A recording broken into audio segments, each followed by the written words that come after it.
খালী হাতেৰে আহিছিলা আৰু খালী হাতেৰেই যাবাগৈ। আজি তোমাৰ হয়, কালি আন কাৰোবাৰ আছিল আৰু পৰহিলৈ আকৌ আন কাৰোবাৰ হ'ব।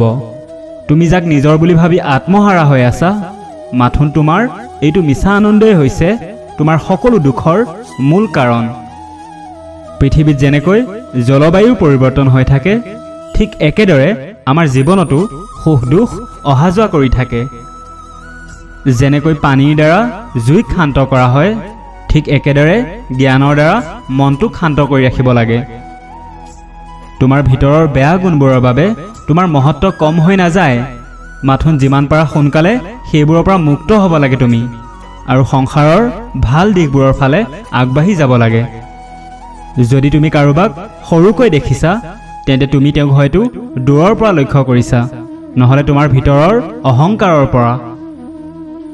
গছ কেতিয়াও তাৰ ডালবোৰ কাটিলে শুকাই নাযায়। গছ তেতিয়াহে শুকাই যায় যেতিয়া নেকি ইয়াৰ শিপাবোৰ কাটি দিয়া হয়। ঠিক একেদৰে মানুহে নিজৰ কৰ্মৰ দ্বাৰা নহয়, বৰঞ্চ নিজৰ সৰু চিন্তা আৰু বেয়া ব্যৱহাৰৰ বাবেহে হাৰি যায়। সফল লোকবিলাকে নিজৰ অতীত আৰু ভৱিষ্যতৰ কথা নভবাকৈয়ে নিজৰ বৰ্তমানটোক শুধৰাই লয়। যদি পৰাজয়ৰ একো সম্ভাৱনাই নাথাকে, তেন্তে জয়ী হোৱাৰ একো অৰ্থই নাথাকে। তুমি নিজকে কমজোৰ বুলি মানি লৈছা, নহ'লে তুমি যিটো কৰিব পাৰা সেইটো আন কোনেও কৰিব নোৱাৰে। বেয়াবোৰক দেখাটো আৰু শুনাটোৱেই হৈছে বেয়াৰ আৰম্ভণি। সময়ৰ সৈতে বদলি যোৱাটো বহুত আৱশ্যক, কিয়নো সময়ে আমাক বদলিবলৈ শিকায়, ৰখিবলৈ নহয়। কৰ্মৰ গণিত একেবাৰেই সহজ আৰু চিধা চিধি হয়।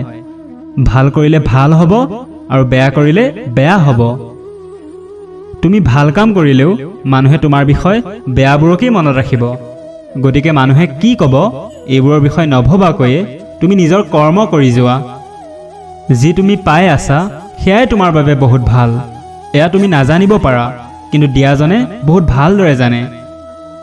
যদি তোমাৰ কাৰোবাক ভাল লাগে, তেন্তে ভাল তেওঁ নহয়, তুমিহে, কাৰণ তেওঁক ভাল দেখাৰ চকুজুৰি তোমাৰ তাত আছে।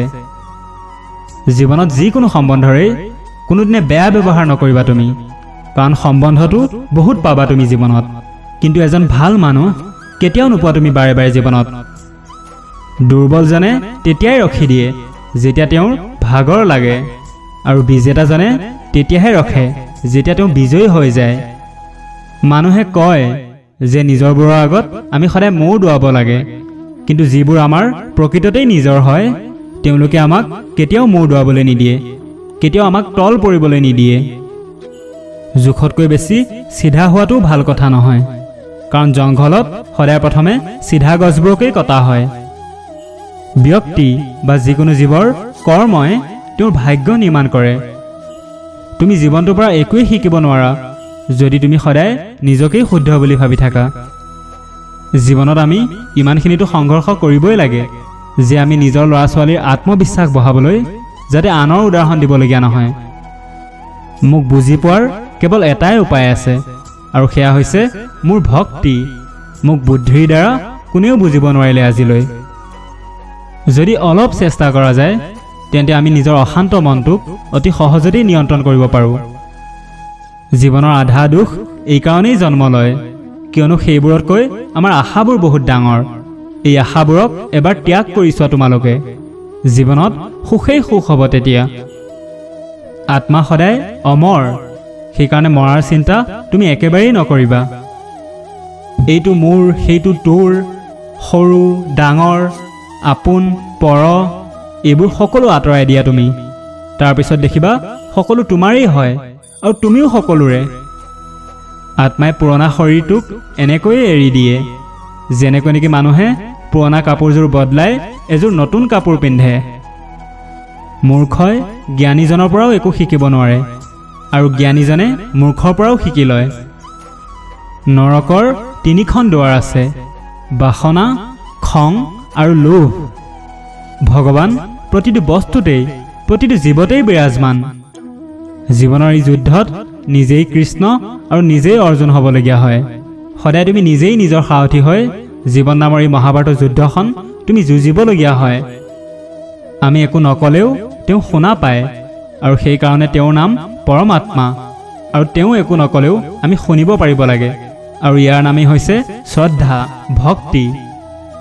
দুষ্ট লোকবিলাকে যদি বুজোৱাৰ লগে লগেই বুজিলেহেঁতেন তেন্তে মহাভাৰত কেতিয়াও নহ'লহেঁতেন। জীৱনত অহংকাৰো আৱশ্যক, যেতিয়া নেকি কথা অধিকাৰ, চৰিত্ৰ আৰু সন্মানত আহি পৰে। ৰাধা কৃষ্ণৰ মিলনটো এটা বাহানা আছিল। ইয়াৰ আচল অৰ্থ আছিল এইখন দুনিয়াক প্ৰেমৰ প্ৰকৃত অৰ্থ বুজোৱাটো। যদি মানুহে শিক্ষাৰ আগতে সংস্কাৰ, বেপাৰৰ আগতে ব্যৱহাৰ আৰু ভগৱানৰ আগতে নিজৰ মা দেউতাক চিনি পায়, তেন্তে সেইজন মানুহৰ জীৱনত কেতিয়াও একো কঠিন পৰিস্থিতি নাহে। এই গোটেই ব্ৰহ্মাণ্ডত আমাৰ জিভাখনেই হৈছে এনেকুৱা এটা বস্তু য'ত নেকি অমৃত আৰু বিষ একেলগে থাকে। জীৱনটো না ভৱিষ্যতত আছে আৰু না অতীতত আছিল। জীৱনটোতো কেৱল এই মুহূৰ্তত আছে। যিকোনো মূল্যৱান বস্তু এটা উঠাবলৈ আমি তলমূৰ কৰিবইলগীয়া হয়। সেই মূল্যৱান বস্তুবোৰৰ ভিতৰত মা আৰু দেউতাৰ আশীৰ্বাদো। জীৱনটো যিমান পাৰা তুমি হাঁহি ধেমালিৰে উপভোগ কৰা, কাৰণ তুমি কেতিয়াও নাজানা ই আৰু কিমান বাকী আছে। বৰ্তমান পৰিস্থিতিত যিটো তোমাৰ কৰ্তব্য হয় সেইটোৱেই তোমাৰ ধৰ্ম। কৃষ্ণ যাৰ নাম আৰু গকুল যাৰ ধাম, এনেহেন ভগৱান এজনক আমাৰ সদায় প্ৰণাম।